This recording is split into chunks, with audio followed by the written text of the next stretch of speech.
one of the city's most notorious gangs. Critical Thinkers Podcast. So crack all my life, ever since I was 11 years old. While the other young boy was trying to, in the park, playing football or baseball, I was on the streets getting money.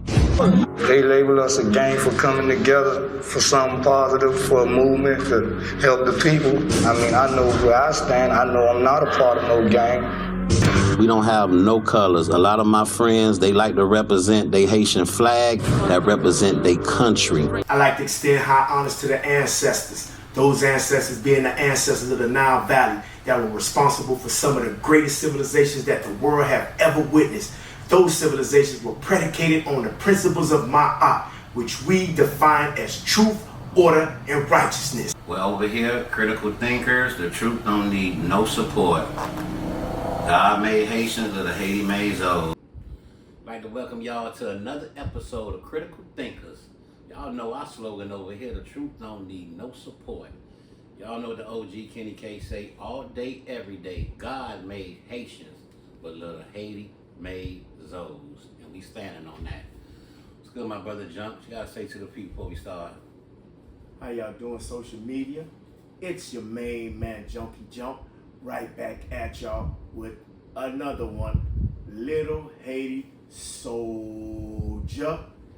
First and foremost, like I always say, I like to give a shout out to Little Haiti Baby.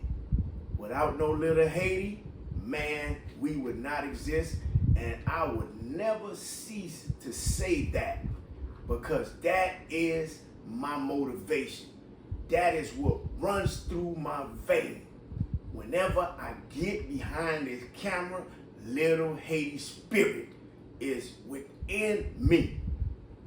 And at the end of this video, we not gonna forget to give the honorable mentions out. But I want to first give an honorable mention to the true underdog because he is not a dude that sticks out. He's not a dude that loves to be seen or heard. When you see the big homie, he damn near creeping. And he loved that slogan, I'm incognito. He moved like he incognito. So, last but not least, I like to give an honorable mention to the big kid, AKA Fats. And I ain't talking about no other kids in the hood. I'm talking about the real kid. Because a lot of niggas try to adopt that name and they don't have the swag that the real one had and still got. Hey, baby, if you know what I mean. You know what I'm saying? Okay. So yeah, Kester, man, I like to, first let the audience know, man, we would love for y'all to like, subscribe, hit that notification button. So therefore, every time we bust on this platform, y'all will be the first to get that ding. You feel me? So, I don't know where to start with this guy, man, because this guy, man, when we speak about this guy, man, it's almost like a priceless, individual, man. You know what I mean? Been there, done that, old school G, been through the trenches, you know what I'm saying, and held it down for the boys. Now, Kester, the reason why I really want to speak about, the kahuna, hey baby, is because I can remember back in 1996, to be exact, I was still in the joint, about to get out, you feel me? I was hollering that Chubb, you know what I mean? Hollering that Solo, God bless them boys' soul. And them boys was preparing for me to get out. Matter of fact, I got my going home package by the end of, it was like September, October. I think back in the state, when you get about a year short, your people could send the going home package. I don't know if they still do that in the state, where your people could send you some going home clothes And then, you know, when they come in, you know, you get to try your shit on, you feel what I'm saying, a few weeks before you come home. And I can remember, boy, I had the yellow and blue Lolo with the stripes, the yellow, blue, and white Air Max with the blue polo jeans. Them boys hooked me up. You feel me? But man, it was so sad, man, that before I got out, Chubb had got real sick. Rest in peace, Big Chubb, much love. I ain't even get to see my big homie, you know what I'm saying, when I touched down. And we had a lot of things we was talking about. And boy, that boy was so excited. That boy used to be like, yo, boy, you know, boy, we out here doing it. Boy, when you get out here, boy, you gonna jump in a Chevy. We finna, man, you feel what I'm saying? So with that being said, man, it seems like Chubb's spirit leaped off in the big kid's body, you know? Because when I got out, by the time I got out, you feel me? The Zoe Pound street group had done made a critical maneuver up into the industry. 1995 was the day that was the year that the homies was talking about transitioning into, you know, the industry, because lo and behold, remember Red Eye and Blind them used to be on the underground station, Radio stations, battle rapping the shit out of these dudes and killing everything, walking and living and trying to even spit some freestyle on the underground. You feel me? And it so happened that Macazo and G-Child, you feel me, felt that they had it in them too. You know, so by divine revelations, them boys came through one day, because you already know the Chevy game was on point. Niggas was, I'm talking about the talk of the town. If a nigga know about the mid-90s all the way up to the early 2000s, the Zoe Pound era was at full-fledged. It was going down. No BS. And those who was out there know it. So, with that being said, remember when the boys used to leave from off Crenshaw, dice game, big dice game. I'm talking about 5 to 6 figures is out there shooting dice. Now, I could remember being on the phone with them boys, and the song Zoe Pound, nigga, get down, nigga, was like one of the first songs. That one and the Is It True, the old version of Is It True. And I used to be hearing it through the phone. I'm like, damn, them boys can vibe, man, but who that nigga is sounding like he from New York. They was like, oh, that's James. You know what I'm saying? They call him Red Eye. That's his rap name. You know, his eyes stay red. I was like, oh, yeah. And the other dude is Blind. You know what I'm saying? Blind used to be on the one where I was like, oh, yeah, the dude used to be with Mitch them. Yeah. All right, them boys that teamed up and created the name of the group, Zoe Pound. So, you know, that was all fine and dandy. But you know, we were still in them streets hard. So,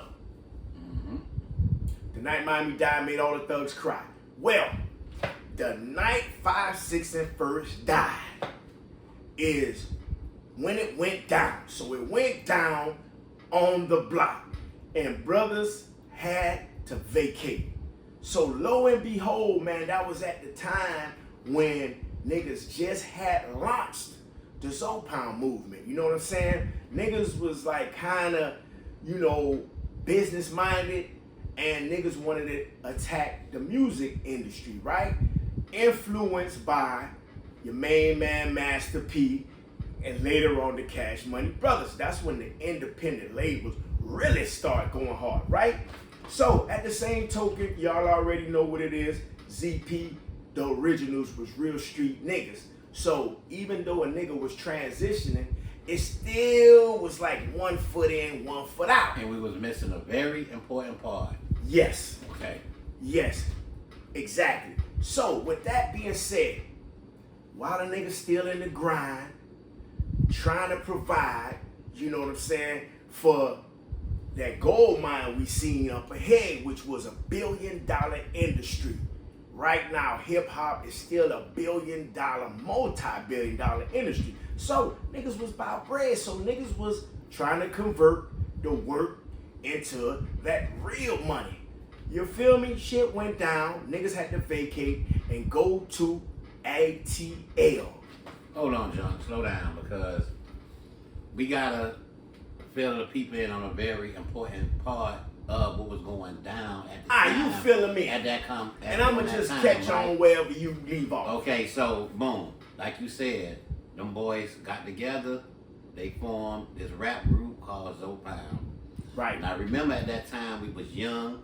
We was 99% street niggas. That's right. And 1% rapping at that time. Right. We was doing our music, doing our thing. But at that time, Zoe Pound had a very bad stigma on their names as far as certain type of niggas that was getting money. You know, they had a stigma about Zoe Pound, like them young niggas will rob you. Stay away from them, right? Right. So even though we was doing our thing and we was making a name for the Z's, but it was a lot of bad stigma on our name. But you know why the bad stigma came, and I'm glad you made that point. The bad stigma came not because we as a group was bad individuals. Yes, we did have confrontations in the hood. Any nigga from the hood, if you really was in the streets and you was doing what you do, you had to have some type of conflict. But the problem was the emulating fake niggas that was doing all kind of foolishness under the false pretense of being Zoe Pound. So, therefore, a stigma was placed upon our name, because you gotta understand, the kahunas or the big willies back then in those times really wanted to fuck with the Pound because they had a strong name. They didn't want to get robbed or kidnapped. Right. But because of the false allegations that was placed upon us, because it was a lot of grimy, slimy niggas that was going on caper and doing all kind of fuck shit and saying that Zoe Pound, get down, when they went on their shit. You feel what I'm saying? And a lot of the buffoonery that was going on, it stuck to us because we was known officially as Zoe Pound. So people didn't have no time to say, well, let's do some investigation to see if it's really them boys. When they heard it was Zoe Pound, when it went down, they didn't want to fuck with the real ones. But, man, when I think about it, Kitty K2, if those individuals that ran from us instead of running into us, you feel me? It would have been a truly beautiful thing had they not just listened to the hype and really just pulled up on the boys. Hold on, let me finish. Let me go. Go ahead, handle your business. I'm gonna take a sip of this potion. It all go together. So since the stigma was there, a lot of rich niggas, plugs, they wouldn't really fuck with the boys. Right. See, and this is what made me always love and respect the kid. Right. See, at the time when the kid was fucking with us, he heard all the shit that they was saying in the streets, right? But it was Kid, because at the time in Kid life, he ain't need to fuck with the boys, because Kid was up. He was rich. Okay? I'm gonna say it just like he was rich. He was a rich nigga coming through in his brand new Lexus. So, to me, the way I seen it, when Kid came through, he ain't had to stop. He came on the block 56 and First. Brand new Lexus, whatever. Right, but I ain't gonna. I'm gonna cut you off, but I'm gonna let you go. The reason why Kid stopped, because you got to understand, ladies and gentlemen, Kid in his heart, he was a real nigga. He wasn't like the rest of them buffoons that heard and just kept it moving. He knew us from back in the day. That's what I was just gonna say. Kid knew real all little of hate. us. Kid knew all of us when we was kids. For sure. Because Kid always been the older G. He introduced the boys in the Palms to the book game, Okay, bro. so Kid is always been original OG from out of Little Haiti. Hey, baby! So by him hearing what he heard, but him knowing us personally, yes, right? Kid is the one that he didn't have to do it. He embraced himself with the boys, right? Yeah. And when Kid came into our lives, it really changed. He changed our lives. Like he showed us something totally different. Yes. Because before then, Junk, Yes. All we knew was to be gangsters. Right. See, Kid showed us how to be murder, kill, ballers. Ballers. Kid taught us how to be boss men niggas. Kid taught us a bigger picture. Yeah, he did. really showed us him and niggas like Unk. You understand me? Shout out to Shorty, man. Right. Shout out These to Shorty. the type of niggas that showed us a different side of the game. Because at that time, all we knew was money, murder, and bullshit. Mayhem. Right? That was our MO. We was young. But the Kid came in, he showed us something different. So even though we had the music game already in play, Kid brought it to a different level. Right. This is when Kid came in and said, you know what? Most Wanted record. Right. This is when the record label came in, and this was all due to Kid coming, believing in the movement. He seen what other motherfuckers had to see later. He seen it then. Right. And that was a beautiful thing too, Kenny K, because just like you said, I'm just piggybacking off what you said, just like you said, Kid didn't have to stop. You know, especially with all the drama that was, you know what I'm saying, around that name or attached to that name. And, you know, shit was hot at the time. But it was something in Kid's spirit that told him, man, the only thing about these young cats is, you feel me, they need a little tutelage. They need a big homie to just guide them into just using that aggressive force towards making bread. Because I know if I put these boys on the real bread and they be aggressive as they is on the streets, boy, they gonna move mountains. So with that being said, like I said, when shit got hot, guess what? Kid racked the boys up and say, listen, we finna bounce out of town and I'ma show y'all how I really get down. But before then, he really showed us out of town when Kid introduced us to the Freak Neat. Oh my God. Now, Talk to me about totally that new. Freak Neat, man. From some young niggas, all our lives, all we knew was to be gangsters.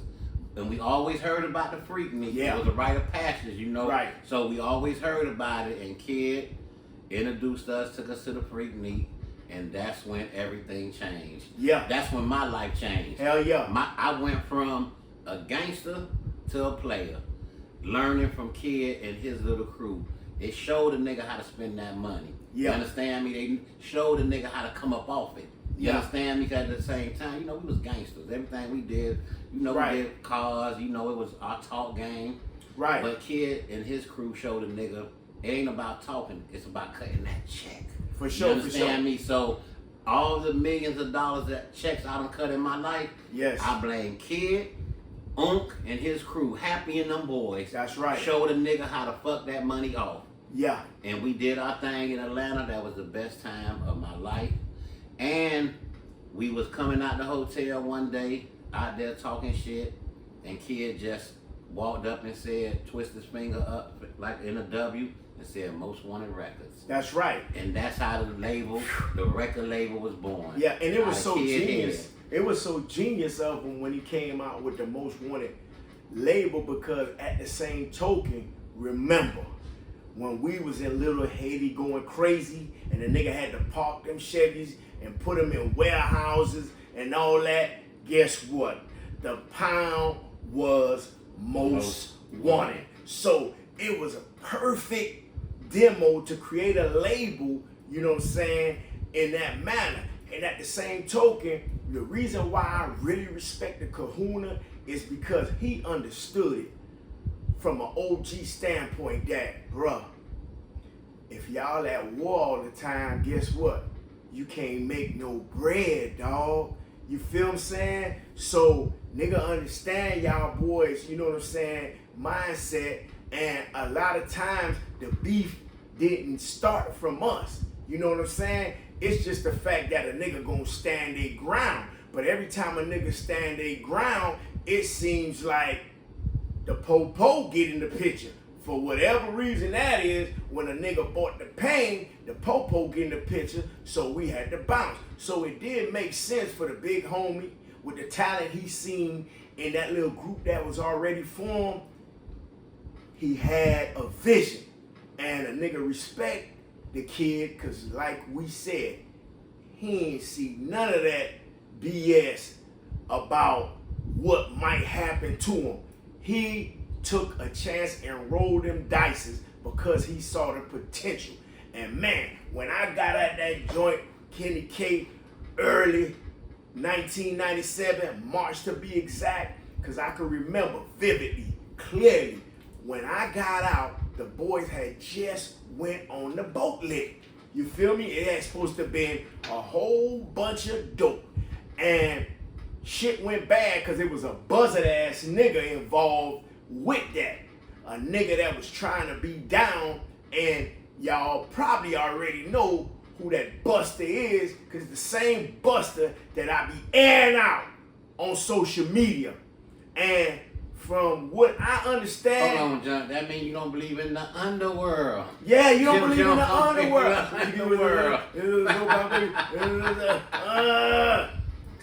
Crazy ass nigga. Go ahead. I think the nigga from...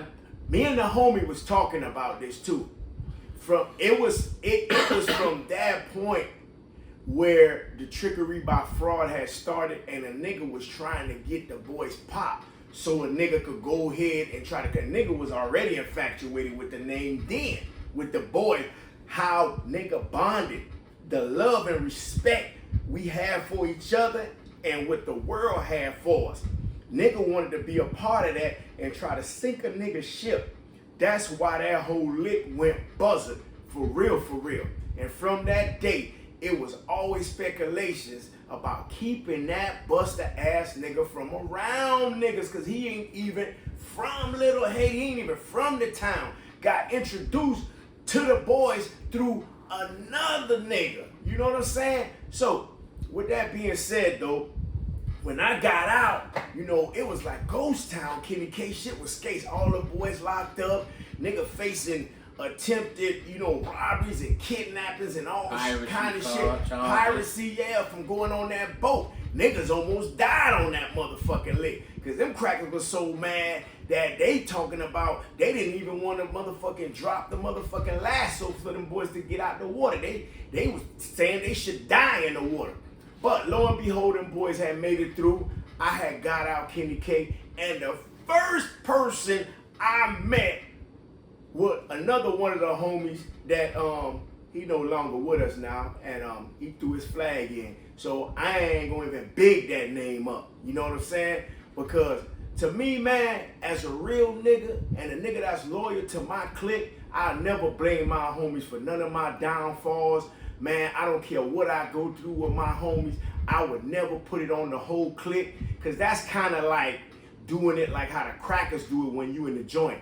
You know, one suffer for all. You got to fight on the compound, everybody get locked down. So I would never have that code to where if me and one of the homies have a disagreement, I'm throwing in my flag saying fuck all the boys. So I'm not going to even put that name out there, but the kid was accompanying this individual, and them boys took me straight to the strip club. I think the strip club was Ecstasy. That was in Broward, I think. The club Ecstasy. Mm-hmm. Man, you know, I went in from a young nigga and got out as a young adult. So when I seen all that pussy everywhere and niggas just giving me stacks of money, just like, man, go ahead, man, throw that shit to them hoes. I started to, what the fuck that shit. But, man, I had the time of my life, and that's when I really, really got to see who the kid was in heart. Because all he wanted us to do is get up off all that violence and get money and enjoy life. You know what I'm saying? And man, it's damn near like I lived someone's life in one day, just that one day at the club. You feel what I'm saying? So man, yeah, man, respect and high honors to the big kid, because he put a nigga mind in flip mode, bro. Even though a nigga still had that G shit in heart, and we still was on point, because you already know what you always say, beef don't turn to chicken. So we always understood that beef didn't turn to chicken, but it kind of had a nigga at bay, because when a nigga started touching M's, niggas making hundreds of thousands a week, it was crazy. But you know what, John, when we sit back now and look at the bigger picture, it was all part of God's plan. God's plan. Right, so Kid came in the picture. That was a big missing piece of the puzzle. So, you know, to make this shit do what it do. So what we did, we got together, we made the best music we ever made. Yes, sir. And then the features, at the same man. time, that's when we meet Cash Money. Yes. That's when they come in our life, right? Yes. So it was all part of a bigger picture, right? So we meet Cash Money, you know. And that's came from all that hard work and effort. Exactly. Man. We was attending seminars. We was on the road. Remember, we was following the same pattern of Master P and Cash Money because them boys independent. Remember how much box of posters we used to have to go get, the shirts, pressing our own CDs. Street That's Team. before Joe them closed down in Wynwood because Lil Joe them had the pressing plant. That's when they still was pressing vinyls and everything, vinyl records that you 12 inches and shit. We was going straight to the goddamn pressing plant, the manufacturing plant in Wynwood. Those of y'all who know, back in the days where Luke and Lil Joe, which was the Jew behind Luke Records, you know what I'm saying? He was the one that was doing the sticking to Luke, and Luke went on ahead and did the sticking on down, you know what I'm saying, to all the artists. That's another story. But we was going to press our own shit. Nigga was spending bread, you know what I'm saying? That independent shit, bro. That shit ain't no pussy. Ain't no pussy could run an independent label and be as efficient as we was. We was right in line with the head honchos. And that's what made us bump into niggas like the Cash Money Brothers. Who made us bump into Guru, Gangstar, Guru from Gangstar, rest in peace, Guru from Gangstar. That's how we met the chef. We listen. Professional studio. DJ Khaled, everything. before he was DJ Khaled. Before he was Cool DJ and Khaled. Dre. Exactly. You understand me? We had all the upcoming artists who became Facts. multi-millionaires. Facts. They was all wanting to be part of that Zoe Pound circle. Fact. Man, I can remember that one show at Crystal. And shout out to Shorty once again, aka Oomp. Oomp was a part of that show, you know what I mean, that we did at Crystal. And I can remember when we pulled up in them bimbos, which we call bimbos, but we talking about the limos. We had the Humvee, we had the Benzito and everything, all stretches. And I can remember before we did the show, we was across the street from Crystal. You know how Crystal, it kind of faced the side of the street when you come off 5th Street, you know, and you make that left turn. So the front of the club was really on the side.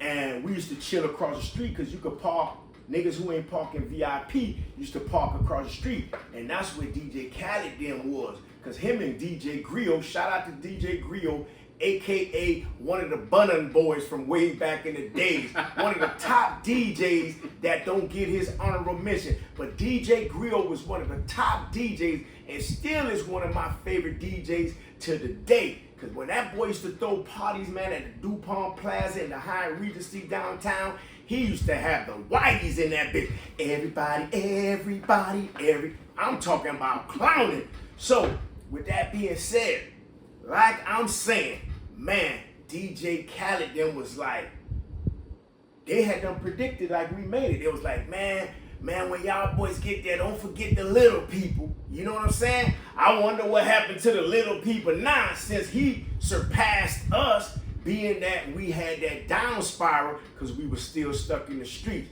You feel me? But man, the legacy is real, man. The legacy is real. We got a whole lot more to describe about this demonstration. For real.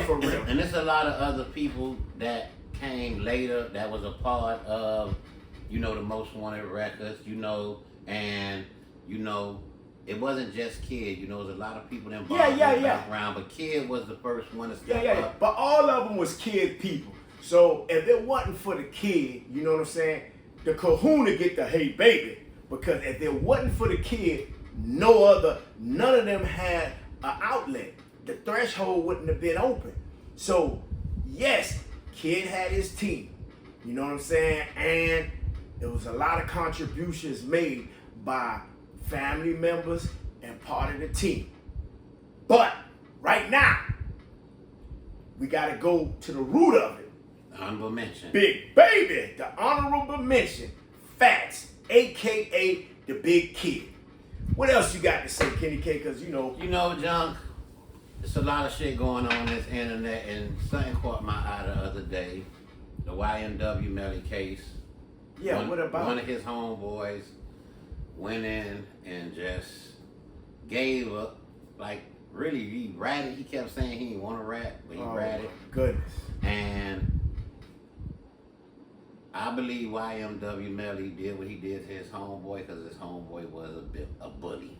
Right. You know, even Explain to the people. Even though YMW Melly had the money, right? His homeboy always was known for bullying all of them. Right? So I guess that night, whatever went down, YMW Melly had enough of it, and them pills kicked in, and he blew that nigga head off. And he knew the other nigga who was next to him was more his dog than his dog, so he blew his head off too. Wow. So his homeboy done went and told them crackers everything. So YNW Melly, the case ain't looking good for my brother.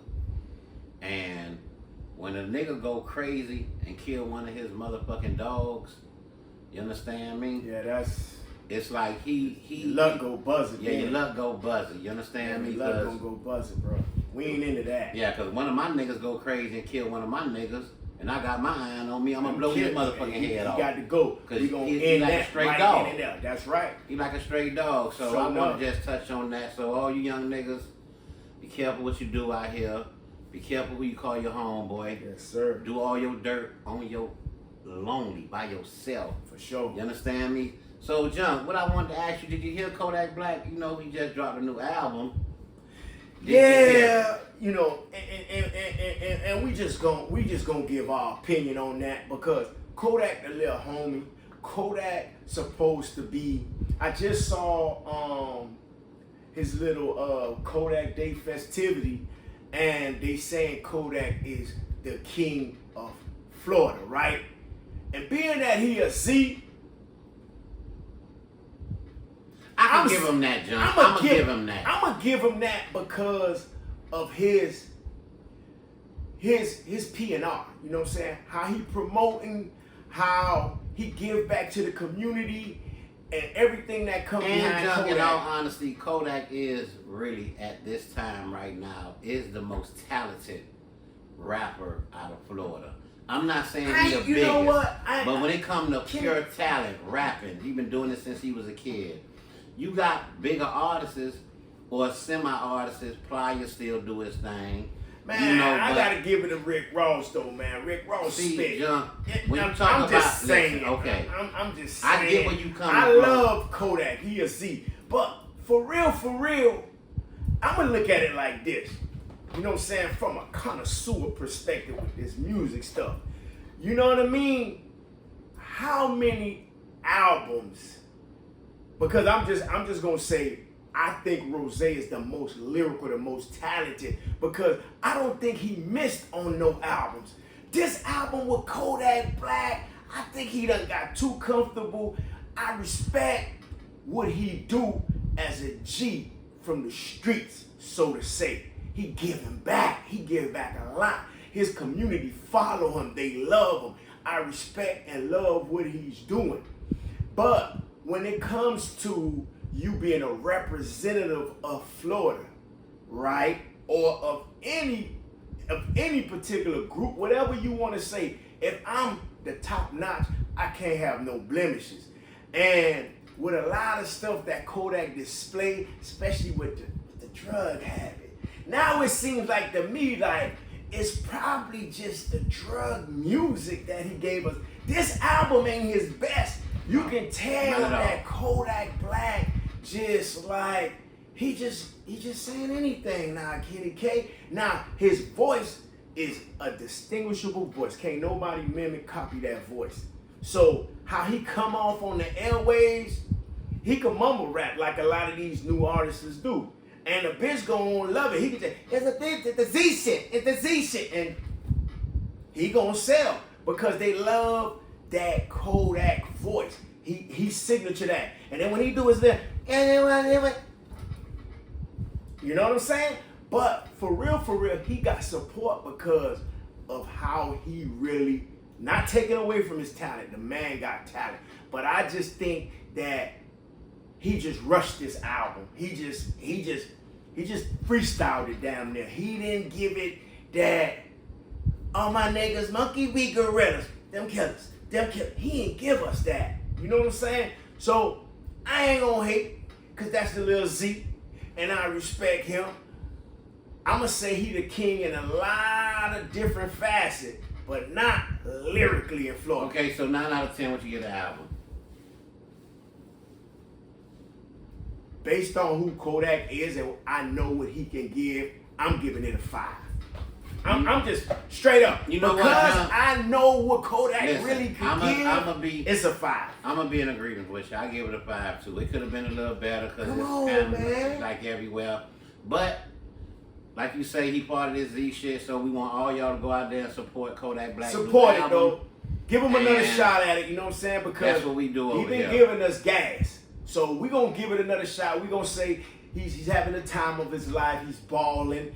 You know what I'm saying? And I don't like how he kind of balled out of whack though with, you know what I'm saying, the exposure, you know what I'm saying, of that drug side. He's having a Z crisis. He's having a Z crisis. I don't like that because that ain't Z shit. You know what I'm saying? We won't get on like that, man. But we're going to still support the young kids, we gonna support it, and we want all the supporters to go out there, like yes, I said, sir, and support Kodak new album. Y'all man. also support that Kingpin, you know what I'm saying, of Miami's, man. Yes. You know that thing doing numbers. Man, I respect them OGs because without them OGs, man, like it would have been a lot of inspiration that was not, you know what I'm saying, in Florida. We wouldn't have had the inspiration that we had as street niggas. You feel what I'm saying? If it weren't for those Kingpins, and rest in peace, Big Ike. You know what I'm saying? Who really was like, you know, the kingpin of the kingpins. You know what I'm saying? Yeah, Casey.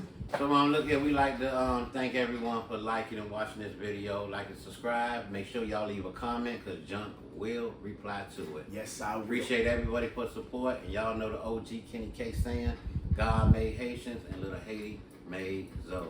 And it's your main man, Junkie Junk. One more thing I like to mention. Y'all support my main man, Jack, with the Table Podcast. Main man, me and the homie, we will see you one day soon. But this your main man, Junkie Junk, with the outro, Little Haiti Soldier, and we out of here. For sure.